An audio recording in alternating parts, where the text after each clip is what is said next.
Comment trouver la force de passer à l'action? Je donne 5 clés que tu peux appliquer tout de suite, juste après le jingle.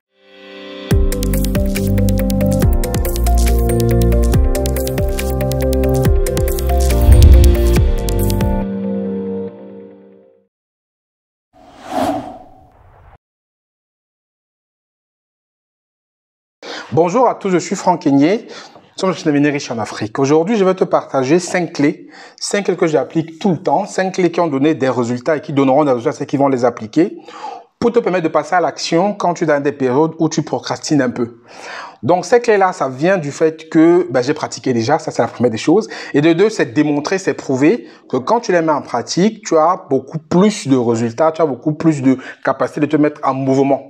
Je fais ces clés pourquoi? Parce que beaucoup de personnes qu'on rencontre au quotidien ont vraiment du mal à se mettre en mouvement. Ils ont beaucoup de freins au fond d'eux qui les fait souvent procrastiner, rester sur place. Ces 5 clés vont vraiment débloquer ça. Et si tu les appliques, je t'assure que tu vas arrêter de réfléchir, de rester en pause et te mettre en mouvement. Donc, pour ceux qui m'écoutent sur le média, vous savez qu'il y a une règle qui est très simple. Quand une vidéo vous plaît, c'est liker, partager, commenter. Ça ne coûte rien. Ça permet de bien avoir un ranking pour la vidéo. Ça dit bien être connu par YouTube et d'être distribué au plus grand nombre de personnes. Et quand une vidéo qui vous plaît, n'hésitez pas à la partager à d'autres personnes aussi parce que le message qui peut être véhiculé dans la vidéo peut impacter beaucoup plus de personnes que vous ne pensez. Et vous savez ce qu'on parle sur la chaîne Entrepreneur Investissement et je partage avec vous toutes les opportunités pour que vous puissiez effectivement réussir dans ce que vous allez entreprendre au quotidien. Donc voilà, maintenant si on parle des 5 clés, ces 5 clés qui sont simples, très simples à appliquer, que je vais vous dévoiler maintenant. La première clé, c'est de mesurer le coût de ne pas bouger. C'est-à-dire mesurer le coût de l'inaction. Vous allez faire ça en 2 façons. Premièrement, d'abord, posez-vous, réfléchissez quelle serait votre vie dans 5 ans, dans 10 ans, si vous ne passez pas à l'action tout de suite. Est-ce que le fait de ne pas passer à l'action va impacter négativement ou positivement votre vie? Généralement, quand on veut faire un projet et qu'on ne passe pas à l'action, les effets peuvent être négatifs dans le futur. Donc, posez-vous, mettez la vidéo en pause. Vous avez une action que vous souhaitez entreprendre, mais que vous hésitez. Pour vous mettre en mouvement, imaginez comment serait votre état futur, comment serait votre situation, votre vie dans 5 ans si vous ne passez pas à l'action. Voyez le coût que ça peut avoir dans votre vie, le coût négatif, le poids que ça va avoir dans votre vie si vous ne passez pas à l'action. Ça, c'est la première composante. Deuxième composante, regardez ce que ça vous coûte au présent. Parce que vous savez que le fait de ne pas être en action, souvent, ça vous rend triste, ça vous rend, on va dire, malheureux au quotidien, ça crée en vous un sentiment d'illégitimité parce que vous êtes frustré. Parce que quand vous passez à l'action et qu'on ne le fait pas au présent, on se dit que sa vie n'a pas de sens, on se dit que sa vie n'avance pas, on est un peu frustré, donc il y a un certain coût aussi, un coût, je vais appeler ça le coût de l'amertume qu'on a, parce qu'on se rend compte qu'on ne passe pas à l'action, on est un peu frustré. Donc c'est 2 coûts que vous devez évaluer et quand vous allez justement faire évaluer ces coûts-là, vous verrez que la capacité et l'envie de passer à l'action va arriver plus vite que vous ne le pensez. La deuxième clé, c'est de se poser la question, pourquoi vous voulez passer à l'action? Pourquoi tu veux passer à l'action? Qu'est-ce qui te guide au quotidien? Quel est ton pourquoi? Parce qu'en fait, ce pourquoi, quand tu vas le trouver, ça peut être le fait que tu veux garantir un avenir pour tes familles, pour tes proches. Ça peut être le fait que tu es libéré du salariat. Ça peut être le fait que tu veux être plus épanoui dans ta vie. Peu importe ce pourquoi, il faut que tu le trouves, que tu te regardes dans une glace, tu trouves vraiment quel est ton pourquoi. Pourquoi tu veux faire cette action ou une autre et pourquoi pas celle-là. Et ce pourquoi sera ton élément de motivation. Ce sera le carburant que tu mettras dans ton moteur lorsque tu seras en panne sèche. Ce sera les éléments qui vont te permettre de rester discipliné lorsque tu vas avoir des baisses de régime. Ça va te permettre en fait de rester galvanisé quand tu vas avoir des échéances compliquées.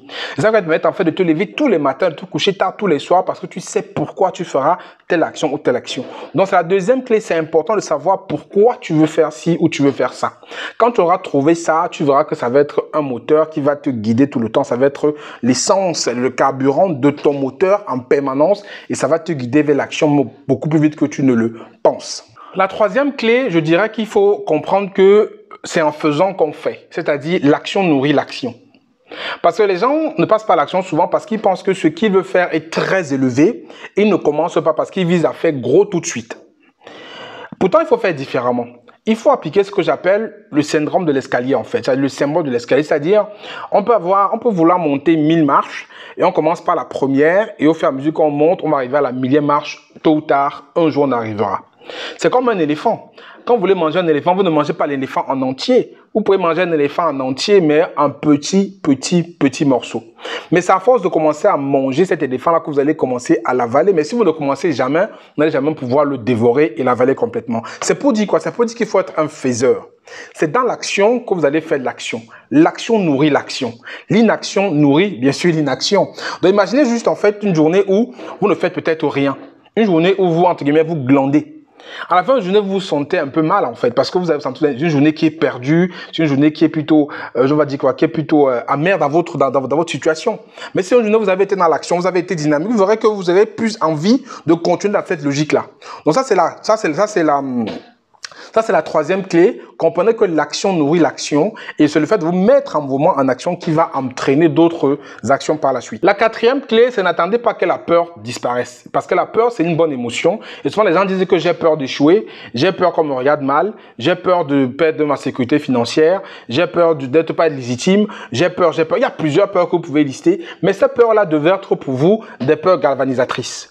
Parce que la peur ne disparaîtra presque jamais. Le fait d'avoir une peur, c'est même bien. Parce que vous pouvez transformer cette émotion qui est la peur en une émotion positive qui va vous galvaniser pour aller beaucoup plus loin. Je prends un exemple. Vous avez peur de ce que les gens diront de votre action. Envisagez juste si l'action que vous mettez en place réussisse, comment ces gens-là vont vous regarder. Tu vois ce que je veux dire? Vous transformez. Ça veut dire que derrière, vous allez mettre de côté tous les éléments pour que cette action réussisse. Ça veut dire, vous allez vous former, vous allez bien préparer votre projet, vous allez vous faire accompagner parce que vous allez mettre toutes les chances pour que ça réussisse. Et que la peur que les gens vous diront de ce que vous allez faire se transforme à plutôt une appréciation, à plutôt des félicitations que vous aurez des personnes. Donc, transformez cette peur-là plutôt en élément galvanisateur et en élément motivateur. Et souvent aussi, la peur, c'est comme un écran de fumée. Souvent, on a peur alors qu'il n'y a rien.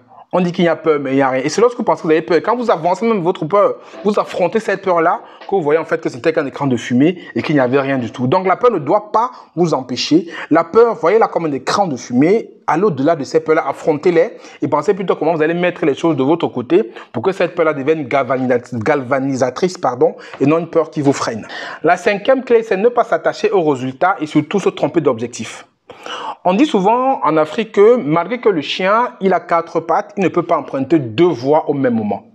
Imaginez donc vous qui avez 2 pieds, comment vous allez emprunter les 2 routes? Vous ne pouvez pas. Même le chien qui a 4 ne peut pas se diviser en 2 parties dans 2 endroits. Donc souvent les gens aussi ne passent pas à l'action parce qu'ils se trompent d'objectif. Ils ne savent pas le chemin qu'ils vont prendre. Parce que derrière, ils vont peut-être penser à ce qui commence peut-être leur business, avoir tout de suite 1 client, 2 clients, 3 clients, 4 clients. Non, ça peut être un objectif qui peut être bien, mais commencez déjà par faire de la prospection qui peut être un premier objectif. Donc définissez bien vos objectifs en fonction de ce que vous voulez faire. Et surtout, ne pensez pas que le fait d'avoir des petits succès ne fait pas que vous ayez des résultats. Vous pouvez penser avoir un client, mais déjà le fait de pouvoir réussir un rendez-vous téléphonique avec un prospect, c'est un objectif qui est atteint, c'est une réussite. Donc ne pensez pas que c'est lorsque vous aurez que le client définitif que vous aurez la réussite. Et appréciez les petites réussites que vous avez, ça permettra que vous continuez dans l'action. Mais si vous pensez que la réussite que vous avez, vous la négligez, vous la simplifiez, ça va créer plutôt une frustration qui peut entraîner le fait que votre capacité d'action soit réduite. Et quand on parle maintenant d'objectif, ça veut dire quoi? Il ne faut pas que l'objectif soit diffus. Parce que si vous avez plusieurs objectifs, forcément, vous allez avoir une action qui va être diffuse, qui ne sera pas efficace. Et vous allez forcément commencer à tomber dans l'inaction. Donc, ayez un objectif précis. Sachez apprécier les petits résultats que vous avez dans l'objectif du grand résultat que vous cherchez. Vous verrez que ça va vous encourager à passer à l'action tout le temps. Donc, voilà 5 clés très simples que je vous ai données que vous pouvez appliquer tout de suite passer à l'action. Dites-moi ce que vous avez pensé en commentaire. Et surtout, likez la vidéo, partagez au plus grand nombre de personnes. Parce qu'il y a des personnes peut-être qui ont cette question de comment faire passer à l'action, que la vidéo aussi pourra aider.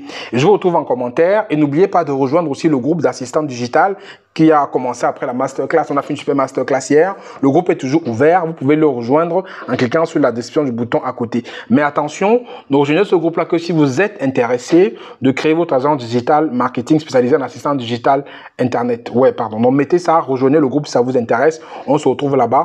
Et bien entendu, pas de vous abonner à nos médias, ce n'est pas encore le cas. C'était Franck Kenyé. À très bientôt pour une prochaine vidéo. D'ici là, prenez soin de vous. Ciao, ciao.